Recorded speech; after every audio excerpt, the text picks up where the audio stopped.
बंद तो बंद करना।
मिनट समय 7 बजे।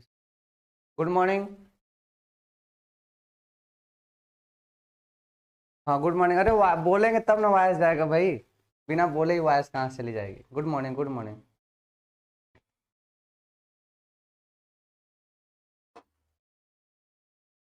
आ जाओ भाई सब लोग फटाफट, आ जाओ सब लोग।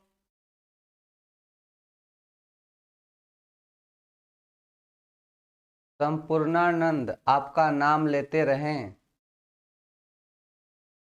अच्छा, नाम लेने से क्या होगा भाई बताओ जरा, नाम लेने से टॉप कर जाओगे क्या? चलो मैं तुम्हारा नाम ले लिया, ठीक है ना, इस बार 90% ला के दिखाओ, ठीक है। चलो संपूर्णानंद, मैंने तुम्हारा नाम ले लिया। नमस्ते नमस्ते। जय माँ सरस्वती। हाँ गुड मॉर्निंग सबको, गुड मॉर्निंग।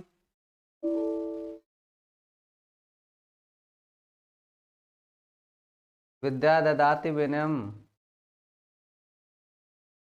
गुड मॉर्निंग भाई।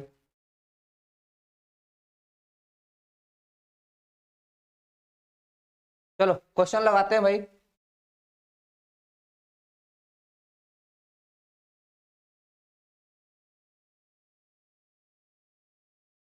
चलो नेक्स्ट क्वेश्चन है भाई।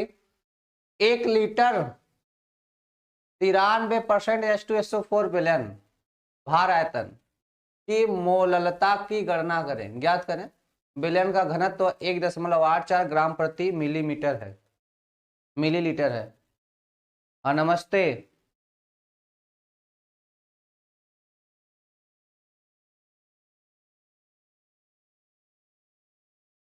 नमस्ते नमस्ते, good morning good morning good morning. Chandan, हम आपका नाम ले, नाम लेते रहें। चंदन चंदन चंदन, अरे यार गजब हो। आशीष कुमार सर प्लीज नाम लीजिए, आशीष। अरे यार इंस्टा आईडी, हम इंस्टा नहीं चलाते हैं यार, इंस्टा फेसबुक ये सब हम नहीं चलाते।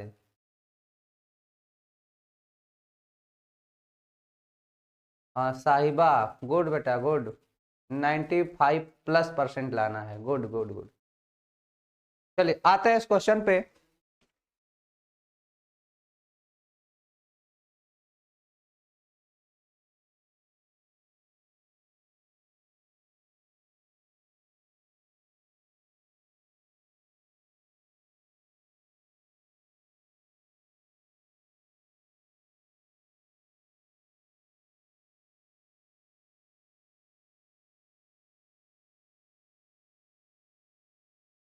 पीयूष, हाँ सबका कमेंट आ रहा है। चलिए ठीक है, आते हैं इस क्वेश्चन पे। क्या लिखा है? 1 लीटर, ठीक है लास्ट क्वेश्चन है, इसके बाद हम हेनरी लॉ पढ़ेंगे। ठीक है, 1 लीटर 93% H2SO4 विलयन, ठीक है ना। क्या क्वेश्चन लिखा है भाई? 1 लीटर 93% H2SO4।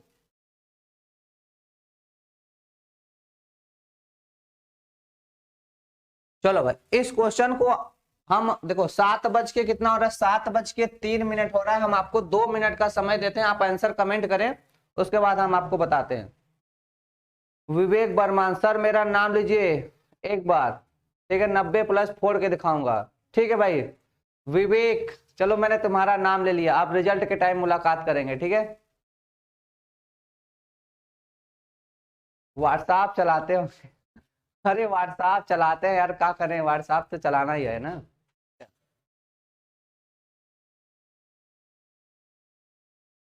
चलो भाई, 2 मिनट के टाइमिंग में क्वेश्चन सॉल्व करना, 1 मिनट बीत गए हैं। सर मेरा कमेंट नहीं आ रहा। वैभव आ रहा है भाई, आंसर कमेंट करो भाई, नाम वाम ना कमेंट करो। ठीक है, आंसर भेजो आंसर।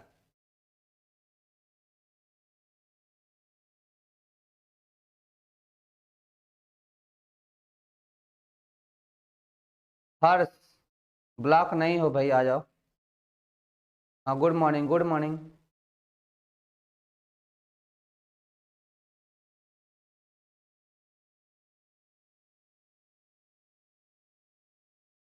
कितना आंसर आया भाई?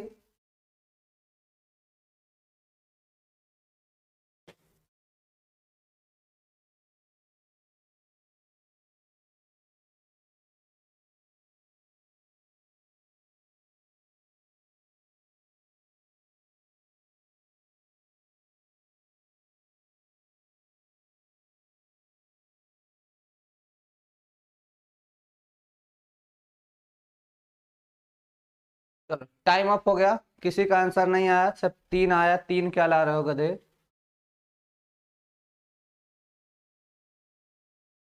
चलो आते हैं, क्या लिखा है भाई?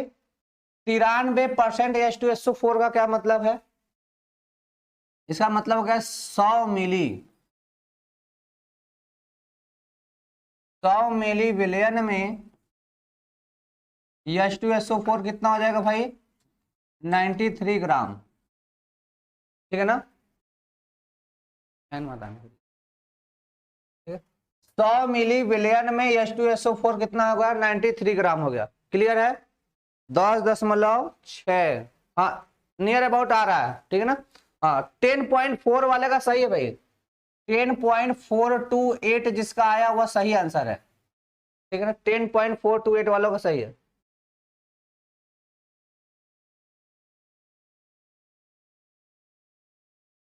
रंगोली बोले ना यही लाइव, अच्छा चलो देखो, 100 मिली विलियन में H2SO4, इसका क्या 93% H2SO4 का विलियन का क्या मतलब हो गया भाई? कि 100 मिली विलियन में H2SO4 कितना है? 93 ग्राम है। क्वेश्चन में कहा जा रहा है कि 1 लीटर विलियन है। कितना है? 1 लीटर है, तो 1 लीटर का मतलब क्या हो गया? क्या 1000 मिली। इसको क्या लिख सकते हैं भाई हम लोग? 1 लीटर लिख सकते हैं। में H2SO4 कितना हो जाएगा भाई? 930 ग्राम हो जाएगा। यहां तक किसी को समस्या वाली बात? ठीक है, अच्छा अब देखो, इतना हमको पता हो गया। आयतन कितना है? 1 लीटर है। घनत्व बराबर द्रव्यमान बटे आयतन निकाल सकते हैं। घनत्व बराबर द्रव्यमान बटे आयतन। चलो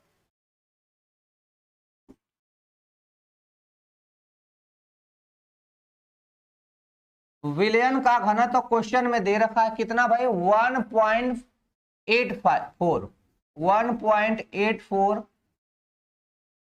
ग्राम पर मिलीलीटर। क्लियर है भाई सबको? हाँ जल्दी सॉल्व करने का तरीका है कि आप जैसे मैंने बता रहा हूं ना, इसको आप 1 मिनट से पहले सॉल्व कर सकते हैं। ठीक है, तो यहां से देखो, घनत्व पता है, घनत्व बराबर द्रव्यमान बटे आयतन।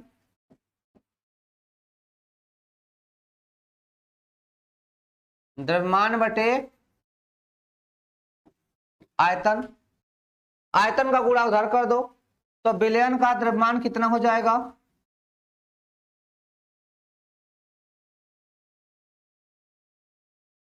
विलयन का द्रव्यमान बराबर कर देंगे घनत्व गुणे आयतन। तो घनत्व कितना 1.84 और गुणे आयतन 1000 मिली हो जाएगा। आयतन कितना हो जाएगा?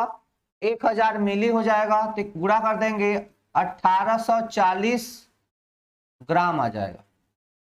ठीक है, यह विलयन का द्रव्यमान हो गया।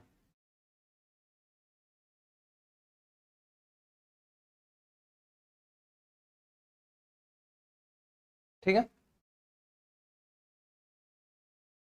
विलयन का द्रव्यमान आ गया।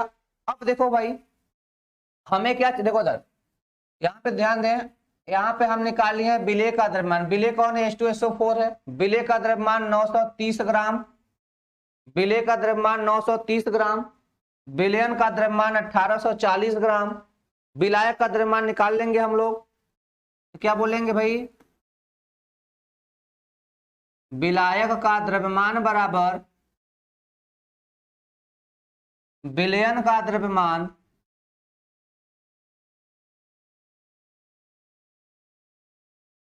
माइनस विलेय का द्रव्यमान। ठीक है, तो बराबर विलयन का द्रव्यमान 1840 ग्राम माइनस 930 ग्राम। कोई समस्या वाली बात? अब 1840 में से 930 घटा दीजिए भाई, कितना आ जाएगा? 910 ग्राम। कितना आ गया? 910 ग्राम। ठीक है, यहां तक किसी को दिक्कत? 930 ग्राम कहां से आया सर? देखिए यहाँ पे लिखा है 93% H2SO4 लिखा था। 100 मिली विलयन में H2SO4 93 ग्राम है। तो क्वेश्चन में दिया 1 लीटर विलयन है, तो 1000 मिली में H2SO4 कितना हो जाएगा? 930 ग्राम हो जाएगा। समझ में आ रहा है? चलो आगे देखो, ध्यान दीजिए भाई, क्या क्या निकाल लिए। देखो इधर विलायक का द्रव्यमान हमको पता हो गया। ठीक है, उसके बाद हमको क्या पता है? विलेय का द्रव्यमान पता हो गया। अब अगले पॉइंट में हम लोग निकालेंगे H2SO4, H2SO4 का आणविक द्रव्यमान कितना हो जाएगा भाई? 98। क्लियर है सर? डाउट है? व्हाट इज द डाउट, है ना? क्या डाउट है भाई? कमेंट करो।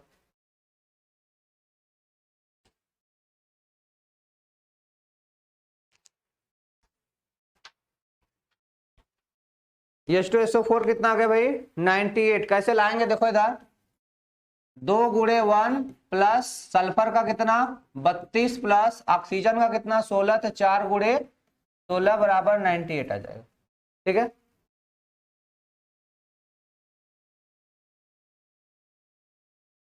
सर सेकेंड लाइन समझ में नहीं आती है। इधर देखो, पहले समझो, कोई भी विलयन कितना हो सकता है? 100%। कोई भी विलयन कितना हो सकता है? 100%। अब कह रहा है 100% में से 93% H2SO4 है। 100% में से कितना? 93% क्या? H2SO4 हो गया। ठीक है, तो भाई अब H2SO4 विलेय है, उसको मिला रहे हैं विलयन में, तो H2SO4 93% है। इसका मतलब कि विलयन में 93%। समझ लो? तो अब विलेय क्या हम कैसा लिए? यहाँ पर सॉलिड लिए हैं, सॉलिड को ग्राम में मेजर करेंगे, तो 100 मिली विलयन में 93 ग्राम कितना हो जाएगा? क्या हो जाएगा? H2SO4।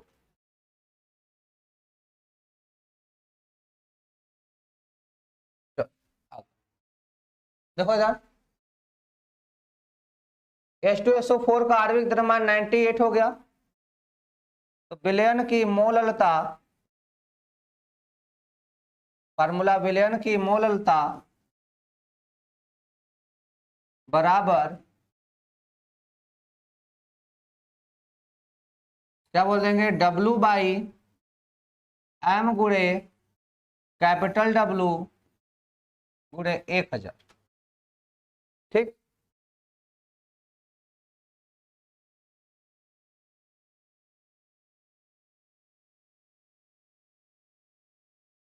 देखो अब W कितना है 930 ग्राम बटे M कितना आ गया 98,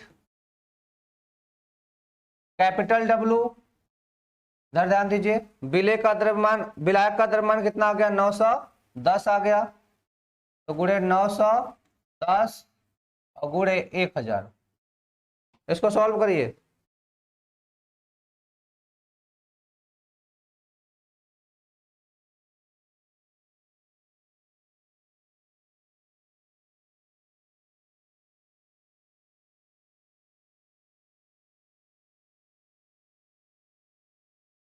ठीक है, चलो MLA क्यों लेते हैं, क्योंकि यहाँ पर 1000 से गुणा कर रहे हैं बार बार।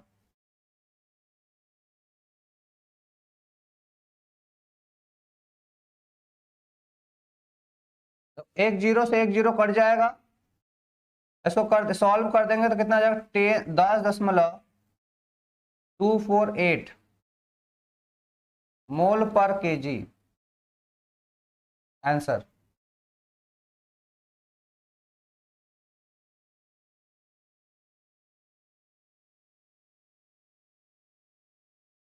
तो यहाँ पे सॉल्व करेंगे तो कितना 10.428 आएगा।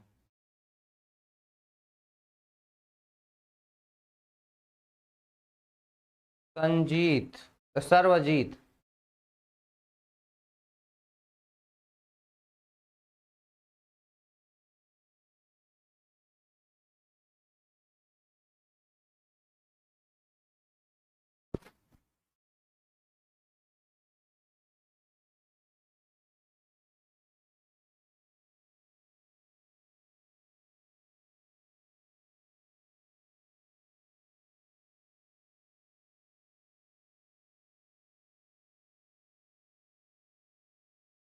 ठीक है, विलयन की मोललता बराबर W/M गुणे कैपिटल W, यह क्या हो गया विलय का द्रव्यमान हो गया,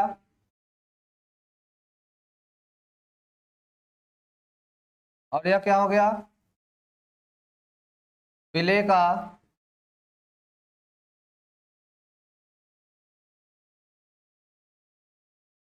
आणविक द्रव्यमान हो गया, और यह विलायक का द्रव्यमान है।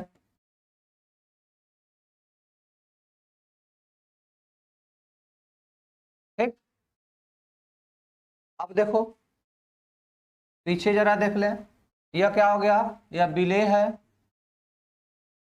ठीक है, और यह क्या आ गया विलायक का द्रव्यमान है,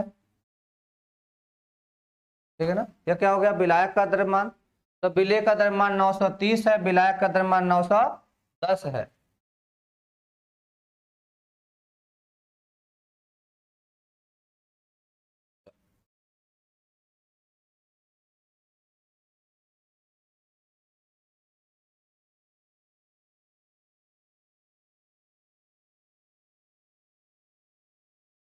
चलो आगे चलते हैं, अब नया टॉपिक पढ़ेंगे हेनरी का नियम।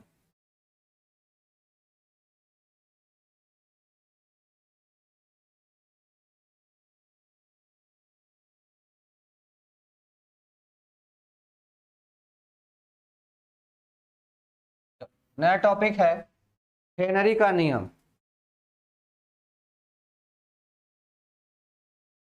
हेनरी का नियम, हेनरी का नियम, ठीक है, चलो भाई। तो जब हम किसी गैस को द्रव में डिजोल्व करते हैं, जब किसी द्रव गैस को द्रव में घोलते हैं, तब विलेयता कितनी होगी, वह हेनरी के नियम से हम लोग पढ़ेंगे।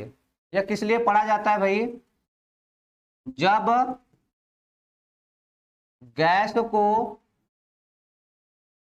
द्रव में विलय किया जाए।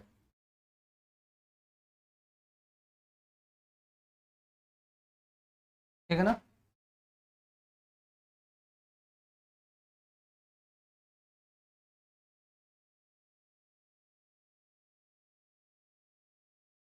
ठीक है ना। तो पहली चीज कि हेनरी का नियम कब पढ़ते हैं, जब किसी गैस को द्रव में विलय किया जाए तब हेनरी का नियम पढ़ते हैं। क्लियर है सबको। हेनरी का नियम, जब गैस को द्रव में घोला जाए। बात समझ में आ रही है। ठीक है। जैसे आप लोग क्या पढ़ते हो भाई, कोल्ड ड्रिंक देखे हो, कोल्ड ड्रिंक, कोल्ड ड्रिंक की बात कर लें। ठीक है ना। कोल्ड ड्रिंक में क्या होता है, कार्बन डाइऑक्साइड गैस को, कोल्ड ड्रिंक में कार्बन डाइऑक्साइड गैस को हम लोग लिक्विड में डिजोल्व करते हैं, द्रव में घोलते हैं। ठीक है ना। तो यहां पे हेनरी का नियम यूज करते हैं। बात समझ में आ रहा है। हाई प्रेशर पे, हाई प्रेशर पे। तो थोड़ा हेनरी का नियम पढ़ लेते हैं, उसके बाद ये सब सारे हम लोग डिफिनेशंस को आगे पढ़ेंगे। ठीक है ना।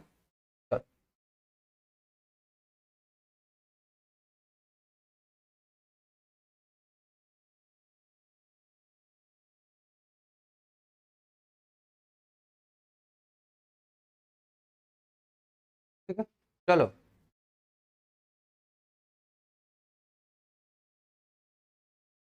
देखते हैं। स्थिर ताप पर किसी गैस,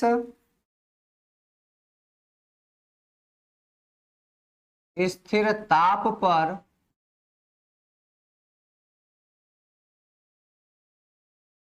किसी गैस का वाष्प अवस्था में, किसी गैस का वाष्प अवस्था में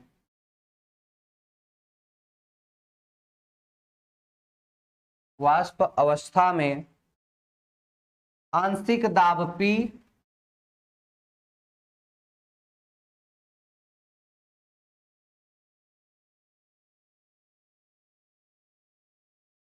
आंशिक दाब P उस विलयन के गैस के मोल प्रभाज के,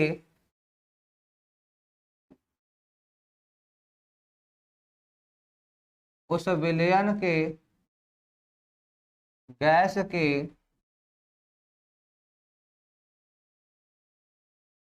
मोल प्रभाज के समानुपाती होता है।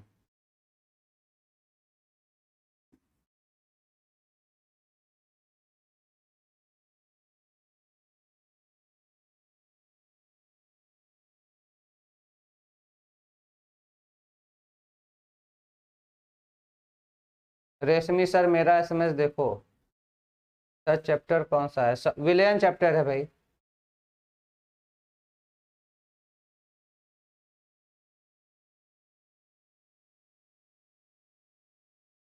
ठीक है।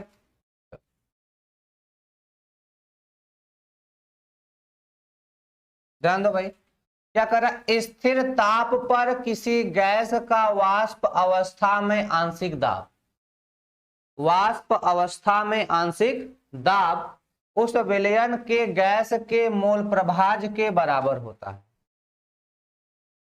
उस विलयन के गैस के मोल प्रभाज के बराबर होता है। तो अब मान लेते हैं कि इसका वाष्प दाब कितना हो गया, P हो गया। यह समानुपाती होगा मोल प्रभाज मतलब काई के।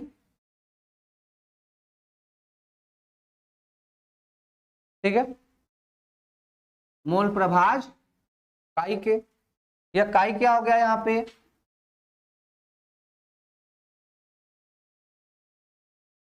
मोल प्रभाज हो गया। P क्या हो गया, आंशिक वाष्प दाब हो गया।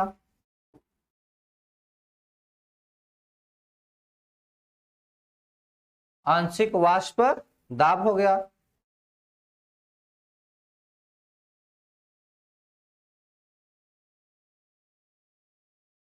समानुपाती क्या होता है? प्रोपोर्शनल को कहते हैं भाई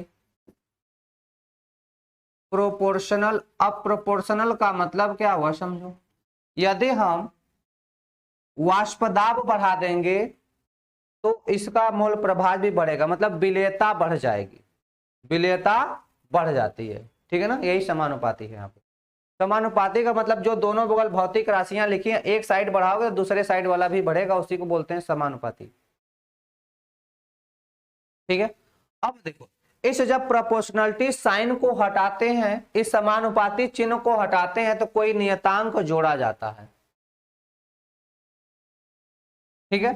तो P बराबर, तो वही समानुपाती चिन्ह हटाएंगे तो क्या जोड़ेंगे हम लोग, बराबर का साइन लगाएंगे और इसको हम लोग कोई कांस्टेंट जोड़ते हैं, के एच इंटू काई हो जाएगा, क्या हो जाएगा, P बराबर के एच इंटू काई। के एच को कहते हैं हेनरी स्थिरांक,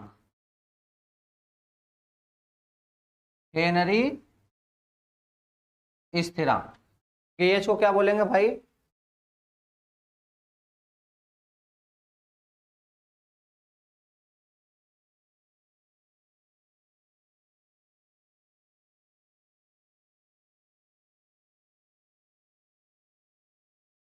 बुक में हेनरी का नियम नहीं है। एनसीईआरटी में देखो भाई, एनसीईआरटी में देखो सेकंड पेज पर होगा, ठीक है ना, विलियन वाले चैप्टर में सेकंड पेज पर होगा हेनरी लॉ, ठीक है। तो क्या हो जाएगा, के एच को क्या बोलेंगे, हेनरी स्थिरांक बोल देंगे, ठीक है ना। चलो इसको आगे बढ़ाते हैं, क्या कह रहा है, हेनरी का नियम क्या होता है भाई, स्थिर ताप पर किसी गैस का वाष्प अवस्था में आंशिक दाब P उस विलयन के मोल प्रभाज काई के समानुपाती होगा। तो P प्रोपोर्शनल टू काई लिख देंगे, काई क्या मोल प्रभाज है और P क्या आंशिक दाब हो जाएगा, P इक्वल टू के एच इंटू काई, ठीक है।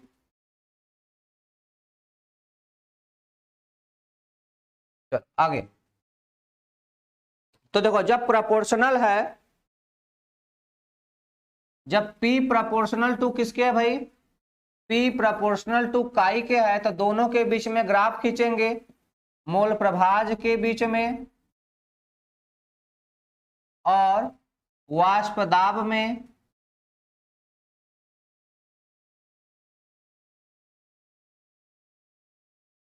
दोनों के बीच में ग्राफ खींचेंगे तो ग्राफ कैसा मिलेगा हमको, लीनियर मिलेगा, रेखीय ग्राफ मिलेगा भाई, ठीक है।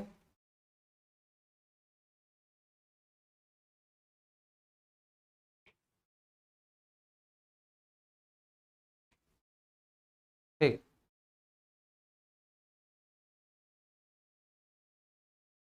चलो चलो चलो चलो अब अगला नियम पढ़ते हैं, राउल्ट का नियम, ठीक है।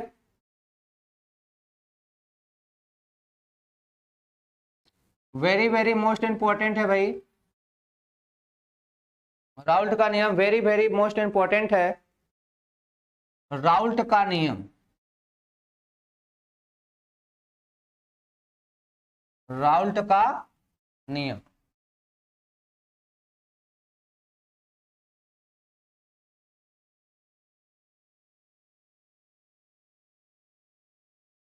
सर पीडीएफ कब देबा दे देंगे भैया, दे देंगे।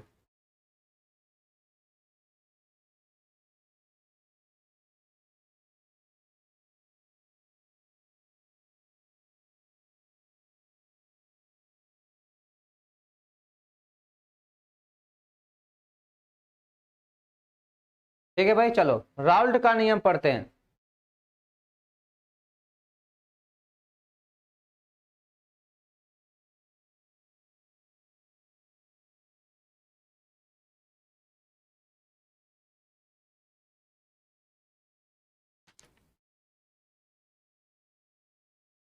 हाँ हेनरी का नियम इंपॉर्टेंट नहीं है, राउल्ट का नियम इंपॉर्टेंट है।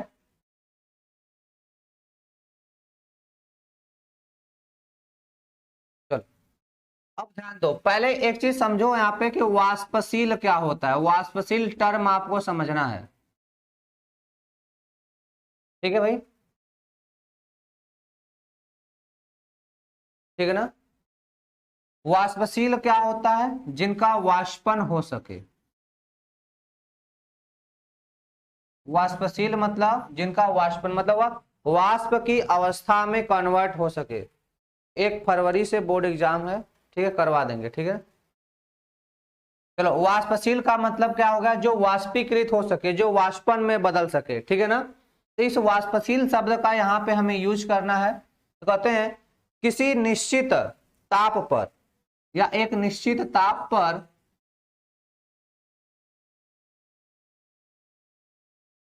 एक निश्चित ताप पर विलयन में उपस्थित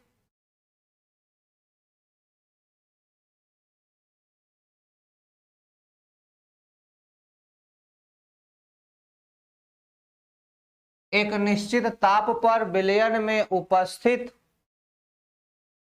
वाष्पशील अवयव का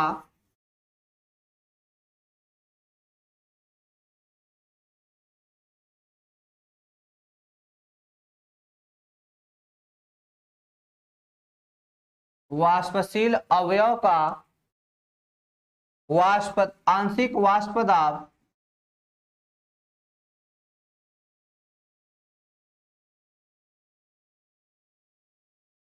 आंशिक वाष्प दाब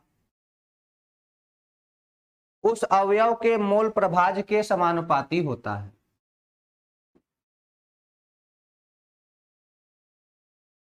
उस अवयव के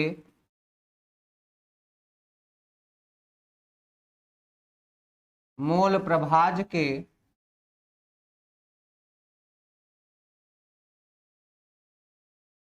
समानुपाती होता है। ठीक है। चलो, दिवाली की छुट्टी है सर? नहीं सर, अभी तो कोई सूचना नहीं है, जैसा होगा बताया जाएगा। राउंड का नियम क्या कहता है?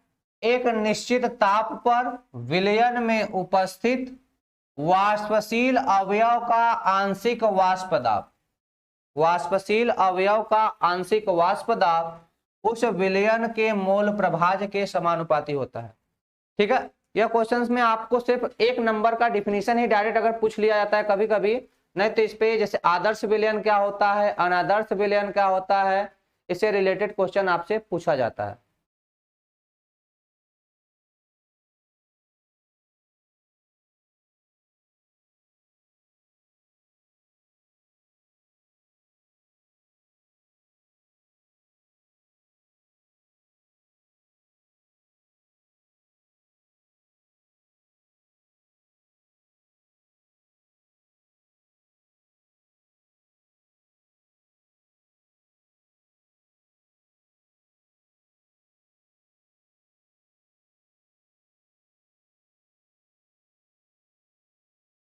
ठीक है भाई, चलो आगे देखते हैं। तो हम मान लेते हैं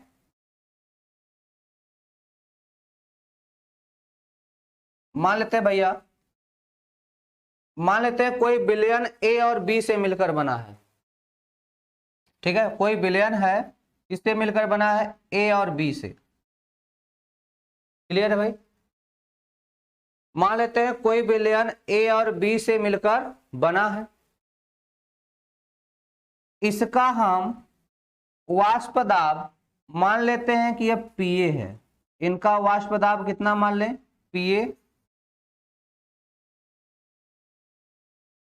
और इसका वाष्प दाब कितना हो जाएगा भाई? पीबी हो जाएगा। इसका वाष्प दाब कितना हो जाएगा? पीबी हो जाएगा। सर वीडियो नहीं चल रहा है?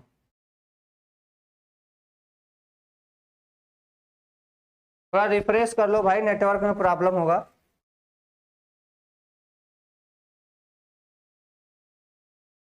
ठीक है। अब देखो, इसका मोल प्रभाज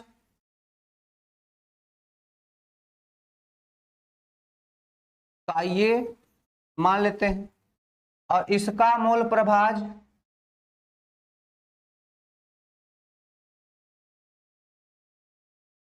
का भी मान लेते हैं। क्लियर है? एक विलयन है जो ए और बी घटक से मिलकर बना है। एक विलयन है जो ए और बी घटक से मिलकर, कंपोनेंट से मिलकर बना है, और इसका वाष्प दाब Pa और इसका वाष्प दाब Pb है, और ए वाले का मोल प्रभाज Ka और बी वाले का मोल प्रभाज या Kb है।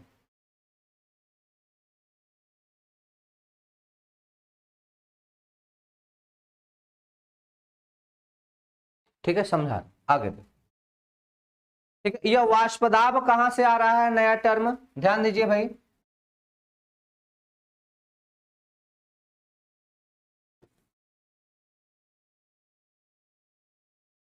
जैसे यह हमारे पास कोई द्रव है, यह हमारे पास कोई द्रव है, ठीक है। अब हमारे सराउंडिंग में क्या है? वायुमंडल है, वायुमंडल है। और वायुमंडल में क्या है? इसमें भी सभी गैसें हैं। इन गैसों के कारण कैसा दाब लगेगा? वायुमंडलीय दाब लगेगा। क्या लगेगा भाई? वायुमंडलीय दाब लगेगा, ठीक है। और इस द्रव के ऊपर वायुमंडलीय दाब लगेगा, और इस जल के कुछ मॉलिक्यूल होंगे जो क्या होंगे? वाष्प अवस्था में कन्वर्ट होंगे। वाष्पशील हमने लिया, वाष्पशील इसीलिए लिया गया, देखो यहाँ पे वाष्पशील भी ले लिया गया, यह वाष्प में बदलेंगे तो इनके कारण यह ऊपर की तरफ जाएंगे। तो इस वायुमंडलीय दाब और जल के दाब, इस द्रव के दाब, इस विलयन के दाब का जो अंतर होता है उसे क्या बोलते हैं हम लोग? आंशिक वाष्प दाब। क्या बोलेंगे भाई इसको? आंशिक वाष्प दाब। ठीक, आगे देखो। तो राउल्ट का नियम क्या कहता है कि किसी भी विलयन के जो घटक हैं उसका जो वाष्प दाब होगा उसके मोल प्रभाज के समानुपाती होगा। क्लियर है सबको? एक बार यहाँ पे फिर से देख लो। एक निश्चित ताप पर विलयन में उपस्थित वाष्पशील अवयव का आंशिक वाष्प दाब उस अवयव के मोल प्रभाज के समानुपाती होगा, ठीक है। ए का मोल प्रभाज का ये वाष्प दाब Pa और बी का मोल प्रभाज का Ib और वाष्प दाब Pb है, ठीक है। तो हम लिख सकते हैं क्या? Pa प्रोपोर्शनल टू Ka, ठीक है। अब इस समानुपाती चिन्ह को हटाते हैं तो कोई कांस्टेंट जोड़ा जाता है, कोई कांस्टेंट जोड़ा जाता है, तो यहाँ कांस्टेंट हो जाएगा Pa नॉट। यहाँ पे जो कांस्टेंट जोड़ेंगे क्या जोड़ेंगे? Pa नॉट इंटू ये, ठीक है। इसी तरह हम लोग क्या लिख सकते हैं? Pb proportional to Kb,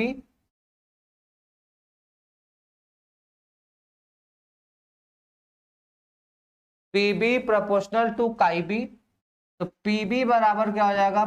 Pb not Kb, ठीक है। तो यहाँ कांस्टेंट के स्थान पे हमने क्या जोड़ा? Pa नॉट, क्योंकि यहाँ प्रेशर के टर्म में हम कांस्टेंट को, प्रेशर के टर्म में हम कांस्टेंट को यहाँ पे इंट्रोड्यूस करेंगे, ठीक है।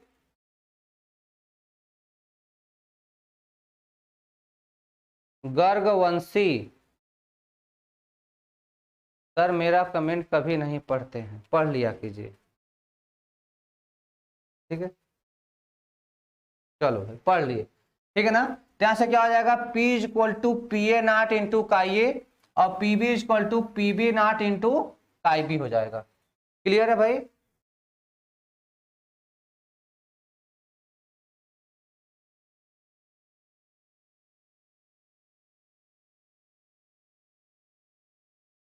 ठीक है।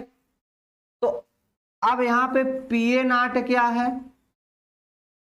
और Pb नॉट क्या है?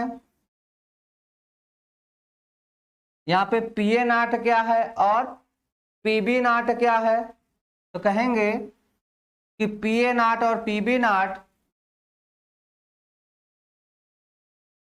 शुद्ध अवस्था में, क्या, शुद्ध अवस्था में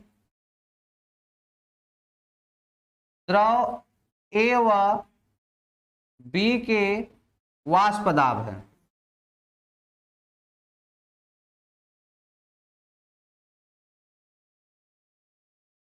क्लियर है?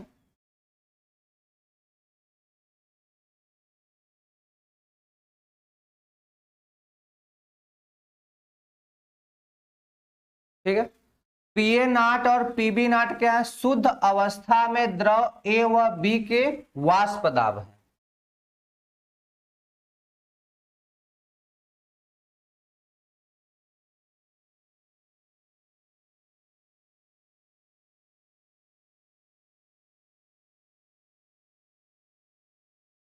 ठीक है भाई, चलो तो देखो वाष्प दाब और आंशिक वाष्प दाब में दोनों में अंतर होता है। किसी भी द्रव का जो शुद्ध वाष्प, जो वाष्प दाब होता है शुद्ध अवस्था में, उसे क्या बोलेंगे हम लोग, वाष्प दाब बोलेंगे। आंशिक वाष्प दाब जब सॉल्यूशन को मिला दिया जाता है और वायुमंडलीय दाब से उसका तुलनात्मक रूप देखते हैं तो उसे क्या बोलते हैं, आंशिक वाष्प दाब बोलते हैं। ठीक है, वापस से देखो, P प्रोपोर्शनल टू काई, मतलब एक निश्चित ताप पर विलयन के गैस का जो मोल प्रभाज है उसके आंशिक वाष्प दाब के समानुपाती होता है राउल्ट के नियम के अकॉर्डिंग। तो Pa प्रोपोर्शनल टू काई ए, और इसी तरह Pb प्रोपोर्शनल टू हम लोग क्या मान लेंगे, काई बी। ठीक है, तो इस समानुपाती चिन्ह को हटाते हैं, कोई कांस्टेंट जोड़ा जाता है, तो यहाँ पे हमने कांस्टेंट क्या जोड़ दिया, Pa नॉट जोड़ दिया, यहाँ पे कांस्टेंट क्या जोड़ दिया, Pb नॉट जोड़ दिया। तो Pa equal to Pa naught into chi A, Pb equal to Pb naught into chi B. ठीक है, तो Pa नॉट और Pb नॉट है क्या, Pa नॉट क्या है, Pb नॉट क्या है, यह शुद्ध अवस्था में द्रव ए व बी के वाष्प दाब है। ठीक है, क्लियर है? चल,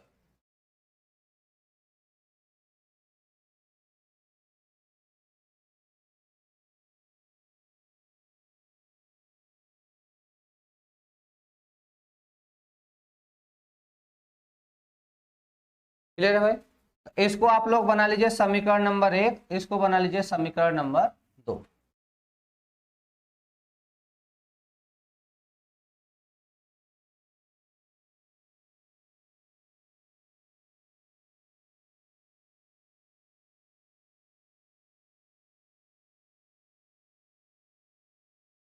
चलो आगे चलते हैं। ठीक है, आगे देखो भाई, तो अब विलयन का कुल दाब कितना हो जाएगा, समझो। जैसे यह हमारे पास है,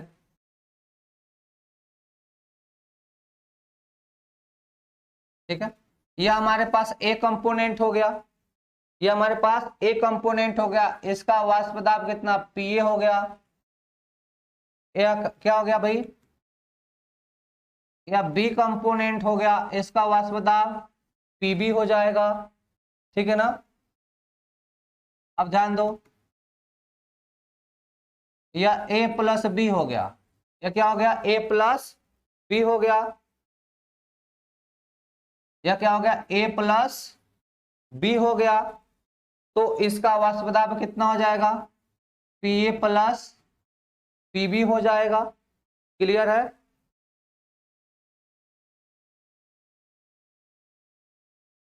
ठीक है ना, तो हमारा कि हमारे पास यह ए कंपोनेंट है, इसका वाष्प दाब Pa, या बी कंपोनेंट इसका वाष्प दाब Pb हो जाएगा। ठीक है, और यह ए बी हो गया तो क्या हो जाएगा, A plus B, Pa plus Pb हो जाएगा। तो कहेंगे विलयन का कुल दाब P बराबर Pa प्लस Pb।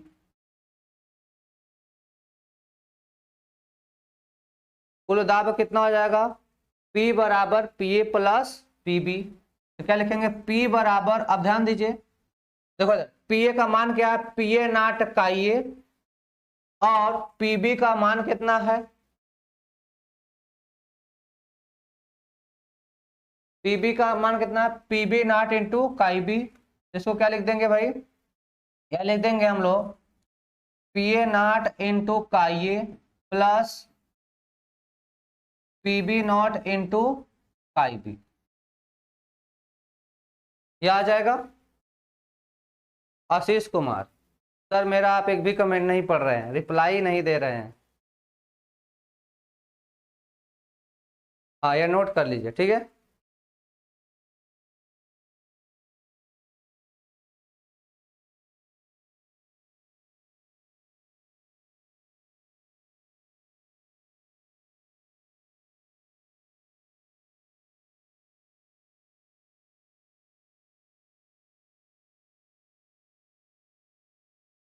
ठीक है भाई, चलो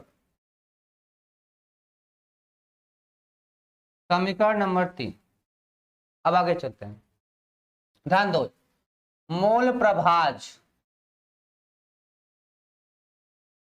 काई बराबर क्या होता है, मोल प्रभाज काई ए प्लस काई बी बराबर 1 होता है। यह हम पढ़े किसी भी विलयन के लिए जो मोल प्रभाज, ठीक है ना, किसी भी विलयन के लिए मोल प्रभाज अगर निकालेंगे तो काई ए प्लस काई बी बराबर 1 होता है। इसका मान कितना हो जाएगा भाई, 1 हो जाएगा। क्लियर है, वापस एक बार देख लो, क्या है, P बराबर पी ए नॉट काई ए plus P B naught chi B है। क्लियर है सबको।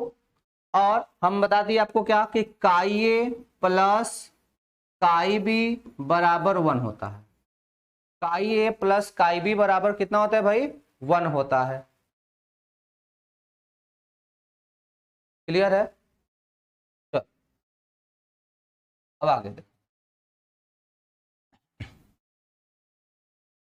ठीक है, तो यहां से जरा देखो, काई ए का मान निकालो तो 1 माइनस काई बी, काई ए प्लस काई बी बराबर 1 होता है। तो काई ए बराबर क्या हो जाएगा, 1 माइनस काई बी हो जाएगा। ठीक है, आगे देखो, तो हम लिख सकते हैं क्या, P बराबर पी ए नॉट और 1 minus chi B plus P B naught into chi B. Clear है सबको, गुणा कर दो तो लिख सकते हैं P बराबर P A naught minus P A naught chi B plus P B naught chi B, गुणा कर लेंगे।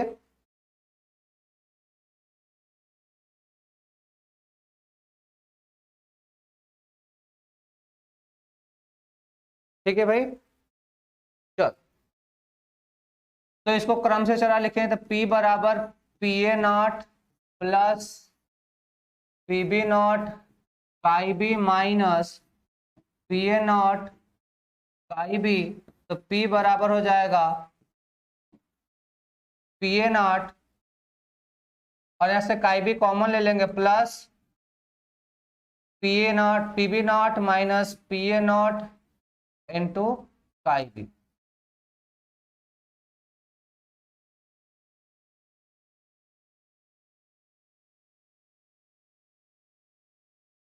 ठीक है, तो विलयन में कुल दाब इतना होगा, ठीक है ना, विलयन में कुल दाब कितना होगा, इतना होगा। ठीक है ना, कितना होगा कि जो ए वाला कंपोनेंट है उसका आंशिक वाष्प दाब, मतलब शुद्ध अवस्था में जो वाष्प दाब हुआ, और ए और बी वाले में से ए को घटा दीजिए और उनके मोल प्रभाज का गुणा कर दीजिए, तो कुल इतना आता है। लेकिन यह इंपॉर्टेंट नहीं उतना है, आपको मेन इंपॉर्टेंट याद रखना यह कि P बराबर पी ए नॉट काई ए plus P B naught chi B. ठीक है भाई, ठीक, चलो बहुत इंपॉर्टेंट ये टॉपिक है।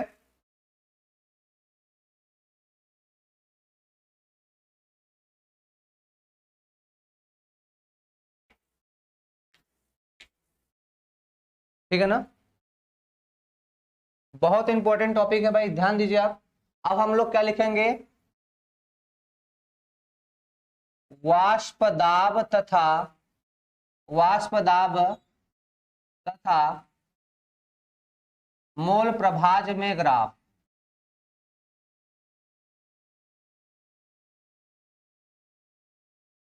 ठीक है, वाष्प दाब तथा मोल प्रभाज में ग्राफ।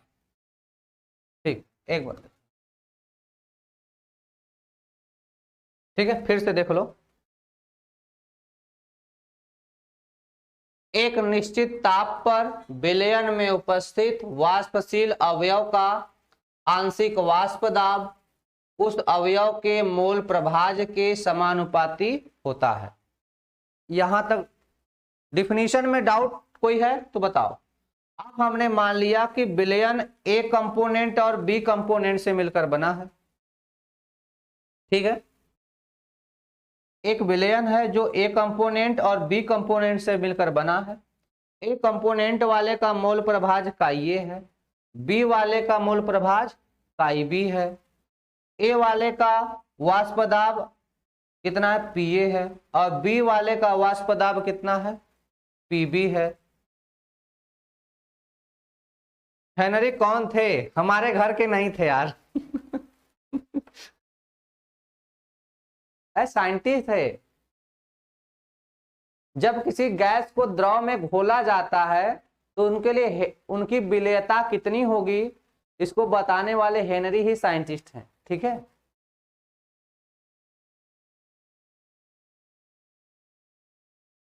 आगे देखो, तो हम क्या लिख सकते हैं डिफिनीशन के अकॉर्डिंग कि किसी भी विलयन के जो घटक हो उसका वाष्प दाब उसके मोल प्रभाज के समानुपाती होगा। तो पीए है, पीए प्रोपोर्शनल टू काई हो जाएगा, पीबी प्रोपोर्शनल टू काई बी हो जाएगा। जब इस प्रोपोर्शनलिटी साइन को हटाते हैं हम लोग तो कोई कांस्टेंट जोड़ा जाता है। जैसे आप फिजिक्स में पढ़े होंगे, क्या पढ़े भाई, F proportional to m1 m2 बटे आर स्क्वायर समथिंग पढ़े हैं। तो यहाँ पे साइन हटाते हैं तो कैपिटल जी जोड़ते हैं और m1 m2 बटे आर स्क्वायर करते थे। या फिर फिजिक्स में अगर देखोगे तो क्या करते थे, या प्रोपोर्शनल टू q1 q2 बटे आर स्क्वायर करते थे, या प्रोपोर्शनल टू q1 q2 बटे आर स्क्वायर करते थे इलेक्ट्रोस्टैटिक, ठीक ना। वैद्युत बल बराबर F इक्वल टू यहाँ पर कैपिटल के जोड़ते हो q1 q2 बटे आर स्क्वायर करते हो तो यह बराबर आपको तो 1/4 pi epsilon not q1 q2 बटे आर स्क्वायर, ऐसा कुछ लाते हो, ठीक है ना।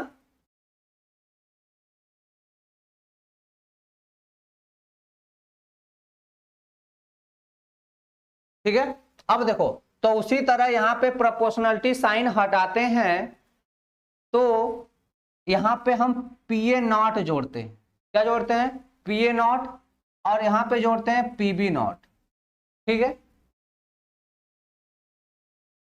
आगे तो पीए नॉट और पीबी नॉट है क्या, पीए नॉट और पीबी नॉट है क्या, तो शुद्ध अवस्था में द्रव ए व बी के वाष्प दाब, शुद्ध अवस्था में ए व बी के वाष्प दाब है। क्लियर है।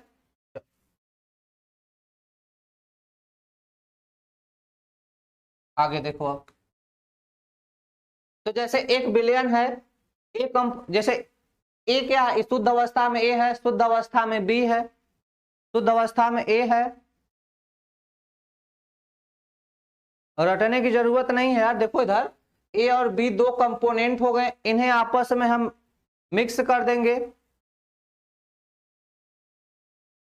ए और बी कंपोनेंट है, इनको आपस में हम लोग मिक्स कर देंगे तो क्या हो जाएगा, इनका वाष्प दाब पीए प्लस पीबी हो जाएगा।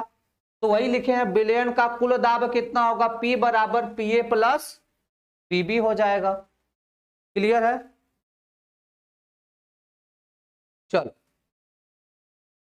अब देखो, बिहार बोर्ड वालों में सिर्फ क्वेश्चन आता है, यूपी बोर्ड वालों में डिफिनीशन भी आता है, ठीक है ना। तो जो बिहार बोर्ड वाले हैं वो इस पे न्यूमेरिकल पे ध्यान देंगे, ठीक है, और यूपी बोर्ड वाले डिफिनीशन भी देखते रहें।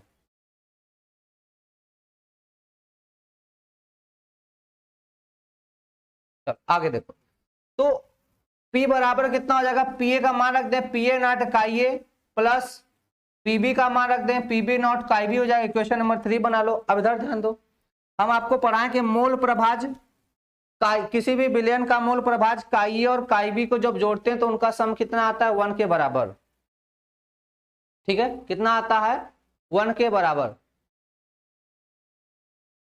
ठीक है।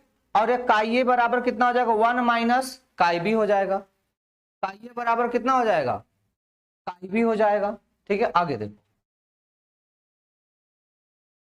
तो हम लोग क्या करें, काई ए का मान रख दें, तो P A naught 1 minus chi B plus P B naught chi B, और पी बराबर कितना हो जाएगा, P A naught P minus P A naught chi B plus P B naught chi B. अब यहां से देखो काई बी दोनों में मिल रहा है, कॉमन ले लो।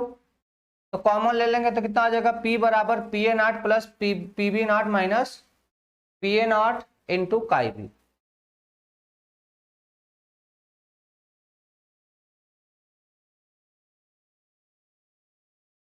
ठीक है, चलो।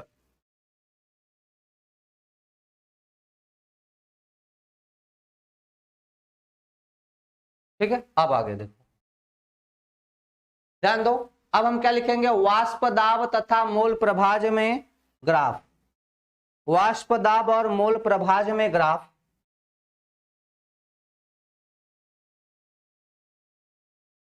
इधर लिख लेते हैं काई ए काई बी, यहां मान लेते हैं काई ए 1 है। ध्यान दो इधर, काई ए प्लस काई बी बराबर 1 होगा। क्लियर है भाई। ठीक है, अगर हम बोलेंगे कि काई ए सर 1 हो गया, अगर हम क्या बोल दें, काई ए 1 हो गया, मतलब ए वाला जो अवयव है, जो विलयन का ए वाला अवयव है, अगर यह 1 हो जाएगा तो काई बी कितना होगा, 0 होगा। काई बी कितना हो जाएगा भाई, 0। क्लियर है सबको। हाँ, हम बोर्ड की कॉपी चेक करते हैं भाई। ठीक है, आगे देखो। तो काई ए बराबर 1 हो जाएगा, काई बी बराबर कितना हो जाएगा, 0। अगर हम बोल दें कि काई ए बराबर 1 है, इसका मतलब काई बी जरूर 0 होगा, क्योंकि दोनों का सम कितना आ रहा है, 1 के बराबर है। दोनों का सम कितना है, 1 के बराबर। दोनों का सम कितना है, 1 के बराबर है। इसका मतलब अगर काई ए 1 है तो काई बी 0 होना पड़ेगा। ठीक है, चल। हाँ, या आइडियल सोल्यूशन मतलब शुद्ध, सॉरी, इसको क्या, आदर्श विलयन और अनादर्श विलयन क्या होता है, इसी राउल्ट के नियम से ही हम पढ़ेंगे। डोंट वेरी, राउल्ट का नियम नहीं आएगा तो आदर्श विलयन और अनादर्श विलयन बोलना बड़ा कठिन हो जाएगा। ठीक है ना। ध्यान दो भाई, अगर काई ए 1 होगा तो काई बी कितना हो जाएगा, 0 हो जाएगा। तो यह काई बी कितना मैं लिख दूं, 0, क्योंकि मैंने काई ए 1 लिख रखा है। तो यहाँ पे एक समय आएगा कि काई ए का मान हो जाएगा 0, क्योंकि इधर से चलने पर काई ए का मान घटेगा, और ये 0 है तो इधर चलने पर काई बी का मान क्या होगा, बढ़ेगा, लास्ट में 1 हो जाएगा। ठीक है, और इधर देखो काई बी मैक्सिमम है ना, इधर देखो काई बी मैक्सिमम है, तो इधर क्या हो जाएगा, पी बी नॉट। और इधर कौन मैक्सिमम है, काई ए मैक्सिमम है, तो यहाँ हो जाएगा पी ए नॉट। अब समझो,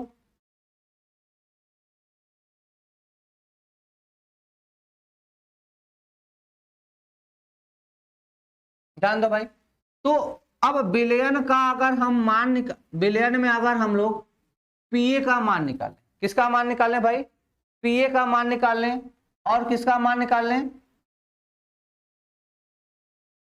पीबी का मान निकाल लें। तो पीए बराबर कितना होगा, पीए नॉट काई ए, और पीबी कितना हो जाएगा, पीबी नॉट काई बी। और विलयन का कुल दाब कितना है, पी बराबर पीए प्लस पीबी। यह वाला बोर्ड एग्जाम में कई बार आ चुका है भाई, यह ग्राफ कई बार है भाई, इसको आप एक बार देख लो।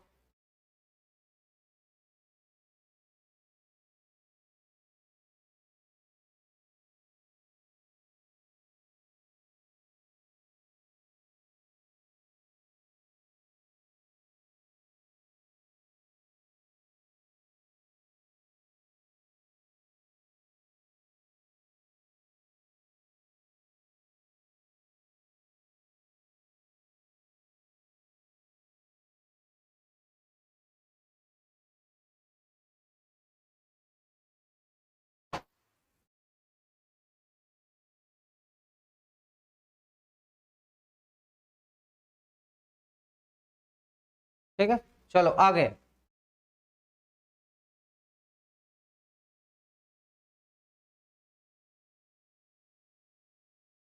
आदर्श विलयन,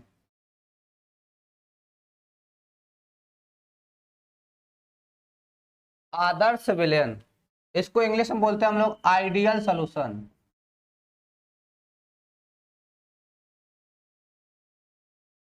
आदर्श विलयन, आइडियल सॉल्यूशन।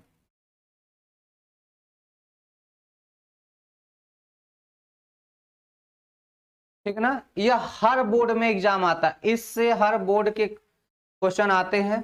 ठीक है, चलो आदर्श विलयन किसे कहते हैं? ठीक है, आदर्श विलयन किसे कहते हैं?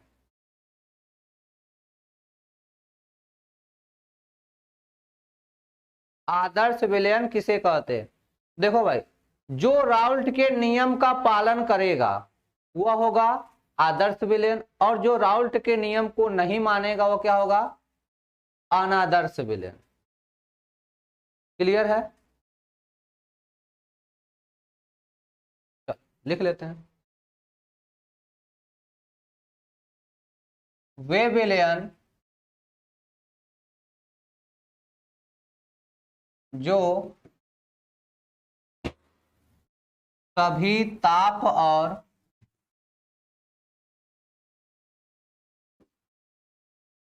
सांद्रता पर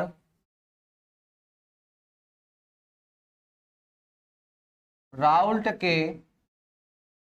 नियम का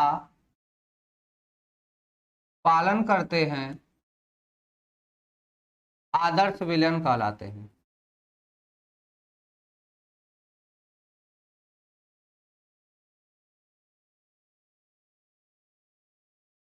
ठीक है,